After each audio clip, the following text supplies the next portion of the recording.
পড়তে ইচ্ছা করে না। এই সমস্যাটা আমাদের অনেকেরই।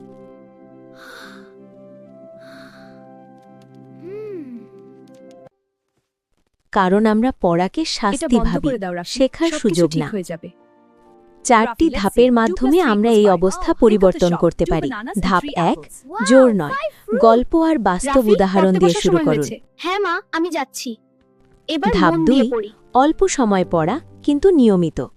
আমি শেষ করেছি। বাহ, তুমি ধাপ পেরেছো, 3, আমি গর্বিত। নাম্বার ধন্যবাদ 9, মা। চেষ্টাটার আমি প্রশংসা বড় করুন। হয়ে ডাক্তার হব। খুব ভালো স্বপ্ন রাফি। ধাপ আমি সবাইকে 4, সুস্থ নতুন ব্রিজ পড়ালেখাকে বানাও। স্বপ্নের গোল, সাথে জিতো। যুক্ত করুন। আমি প্রস্তুত। এই বই আমার ভবিষ্যতের আলো। আমার স্বপ্ন পূরণ হবে। আমি যখন একজন বীর বুঝে হব। পড়া শুরু হয়, আগ্রহ নিজেই আসে।